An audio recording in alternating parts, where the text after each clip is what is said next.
Hi, ഞാൻ doctor അരുണാണ്. Laden സിറ്റിയിലെ doctor Arun. ഇദ്ദേഹം നമുക്ക് ഏകദേശം ഒരു 1 ഇയർ ബിഫോർ മലപ്പുറത്തുനിന്ന് വന്ന ഒരു ക്ലയന്റ് ആണ്.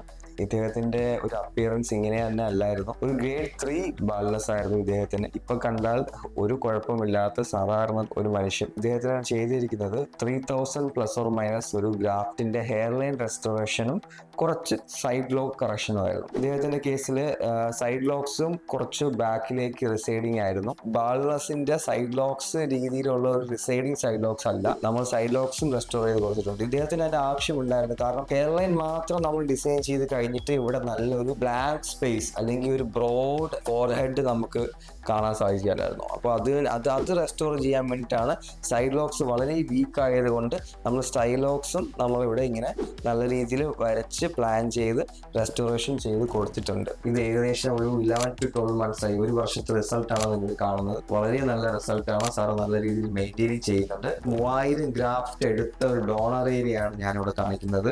ഒരു രീതിയിൽ പാച്ചസോ കാര്യങ്ങളോ ഇല്ല. ഇങ്ങനെ മുടി ഇത് ഇവിടുന്ന് ഫോളിക്കിൾ പഞ്ച് ചെയ്ത് എടുത്തെന്ന് ഒരു രീതിയിൽ അറിയാത്ത ഒരു ഡോണർ ഏരിയ ആണ് നമുക്കിവിടെ കാണുന്നത്. കണ്ടില്ലെങ്കിൽ എങ്ങനെ വേണമെങ്കിൽ ചെയ്യാം.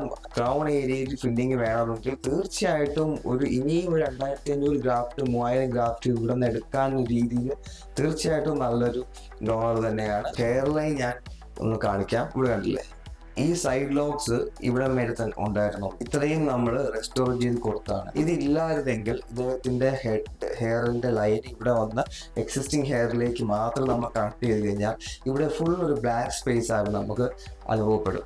അപ്പോൾ നമുക്ക് തീർച്ചയായിട്ടും ഒരു ആർട്ടിഫിഷ്യാലിറ്റി തോന്നിക്കും. നമ്മളെ ഹെയർ വെച്ചെന്ന് നമുക്ക് പെട്ടെന്ന് നോക്കാൻ മനസ്സിലാവും. സാറിന്റെ ഞാനൊരു എക്സ്പീരിയൻസ് സാറിനോട് ഞാൻ ചോദിക്കുകയാണ്. സാറിന് പണ്ടുണ്ടായിരുന്ന ഒരു കോൺഫിഡൻസ്, ആൾക്കാരോട് സംസാരിക്കാൻ ഉണ്ടായിരുന്ന ഒരു ബുദ്ധിമുട്ടോ അല്ലെങ്കിൽ മുടി കൊഴിച്ചിലുണ്ടായിരുന്നു, മുടി കഷണ്ടി കയറി തുടങ്ങി, അങ്ങനത്തെ ഒരു ഇഷ്യൂ മാറിയില്ലേ? പ്രസന്റ് ഇപ്പൊ എത്ര വയസ്സായി? 29.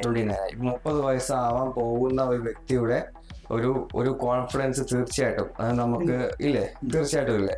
പണ്ടത്തെ രീതിയിലുള്ള ലൈഫ് സ്റ്റൈൽ തന്നെ നമുക്ക് മാറിയില്ല. ഇപ്പൊ ഡ്രസ്സിങ്ങിലായാലും ഫോട്ടോസിന് പോസ്റ്റ് ചെയ്യുമ്പോഴാണെങ്കിലും നമുക്ക് അതിനൊരു വ്യത്യാസം മനസ്സിലാവുന്നില്ല. ഇനി ഇദ്ദേഹത്തിന്റെ ഹെയർ ലൈൻ ഞാനൊന്ന് കോംബ് ചെയ്ത് കാണിക്കാം. 11 months ആയി. ഞാൻ ഏത് രീതിയിൽ ഈ സൈഡിലേക്ക് ഞാൻ കോംബ് ചെയ്യുന്നു, ഏത് രീതിയിൽ ഞാൻ കോംബ് ചെയ്താലും ഒരു കുഴപ്പവുമില്ല. ഞാൻ നല്ല ഹാർഡിലാണ് കോംബ് ചെയ്യുന്നത്. ഞാൻ ഇനി ആ സൈഡിലേക്ക് കോംബ് ചെയ്യുന്നു. ആ സൈഡിലേക്ക് കോംബ് ചെയ്യുന്നതിന് പ്രശ്നമില്ല. പൊട്ടിപ്പോവുകയോ തിരിച്ചു വരികയോ ഒരു രീതിയിലെ പ്രശ്നങ്ങളും കാണുന്നില്ല. അപ്പോൾ തീർച്ചയായിട്ടും നല്ല ഒരു റിസൾട്ടാണ്. നിങ്ങൾക്ക് ഇത് കാണിക്കാനും പങ്കുവയ്ക്കാനും സാധിച്ചതിൽ സന്തോഷം.